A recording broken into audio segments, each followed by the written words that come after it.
প্রিয় দর্শক, এই মুহূর্তে আবহাওয়া দপ্তরের যে পূর্বাভাস রয়েছে তাতে করে এক্ষুনি আকাশ পরিষ্কার হওয়ার কোনো সম্ভাবনা নেই, বরং বাড়বে বৃষ্টির দুর্ভোগ। আলিপুর আবহাওয়া দপ্তর পরিষ্কার জানিয়েছে এখন বৃষ্টি থামার কোনো লক্ষণ নেই। এই মুহূর্তে মৌসুমি অক্ষরেখা আরও সক্রিয় রয়েছে।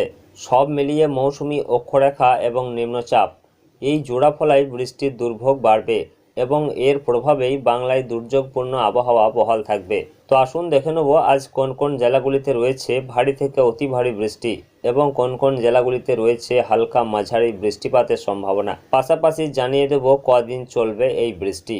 বিস্তারিত আলোচনা করব ভিডিওর মাধ্যমেই। তো অবশ্যই ভিডিওটি শেষ পর্যন্ত দেখবেন এবং আপনি কোন জেলা থেকে দেখছেন, সেখানে বৃষ্টি হচ্ছে কিনা বা আবহাওয়া কেমন রয়েছে, আপনাদের মূল্যবান মতামতটি অবশ্যই আমাদের ভিডিওর কমেন্ট বক্সে লিখে জানাবেন। তো প্রিয় দর্শক, সর্বপ্রথমে দেখে নেব আজ দক্ষিণবঙ্গে আবহাওয়া কেমন রয়েছে। তো এদিকে দক্ষিণবঙ্গের ক্ষেত্রে দেখা যাচ্ছে দক্ষিণবঙ্গ জুড়ে ভারী বৃষ্টিপাতের কোনো সম্ভাবনা না থাকলেও হালকা থেকে মাঝারি বৃষ্টিপাত চলবে। তার সঙ্গে বজ্রপাতের সম্ভাবনাও অবশ্য থাকছে। বাতাসে বেশি মাত্রায় জলীয় বাষ্প থাকার জন্য বিভিন্ন জায়গায় বজ্রগর্ভ মেঘ তৈরি হয়ে বিক্ষিপ্তভাবে বৃষ্টি রয়েছে। দক্ষিণবঙ্গে বৃষ্টি বিক্ষিপ্তভাবে চললেও বজায় রয়েছে অস্বস্তিকর গরম। তার জেরে নাজেহাল হচ্ছে সাধারণ মানুষ। শুক্রবার স্বাধীনতা দিবসের দিন দক্ষিণবঙ্গের আবহাওয়া একই ধরনের থাকবে বলে জানা গিয়েছে। পাশাপাশি এদিকে উত্তরবঙ্গের ক্ষেত্রে দেখা যাচ্ছে উত্তরবঙ্গে আজ দার্জিলিং, কালিম্পং, আলিপুরদুয়ার, কোচবিহার এবং জলপাইগুড়ি এই জেলাগুলিতে অতি ভারী বৃষ্টির সতর্কতা রয়েছে। মালদহ, দিনাজপুরেও ভারী বৃষ্টির সতর্কতা রয়েছে।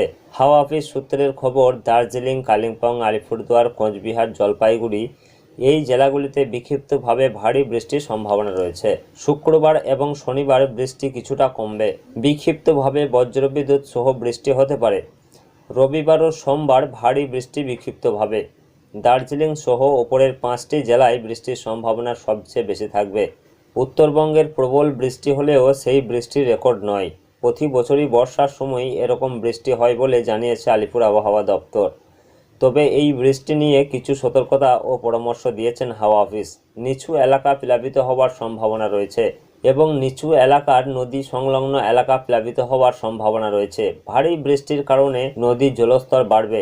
তিস্তা, তোরসা, জলঢাকা নদীতে জলস্তর বাড়বে। ভারী বৃষ্টির কারণে দৃশ্যমানতা কমবে। দার্জিলিং, কালিম্পং এবং পার্বত্য এলাকায় ধস নামার আশঙ্কাও রয়েছে। সিকিমেও ধসের আশঙ্কা করা হচ্ছে। তো প্রিয় দর্শক, সব মিলিয়ে এই রয়েছে আগামী কয়েকদিনের আবহাওয়ার পরিস্থিতি। পরবর্তী কোনো আপডেট এলে অবশ্যই আপনাদেরকে জানিয়ে দেবো। তার জন্য আমাদের ইউটিউব চ্যানেলটিকে সাবস্ক্রাইব করে আমাদের সঙ্গে থাকুন। ধন্যবাদ।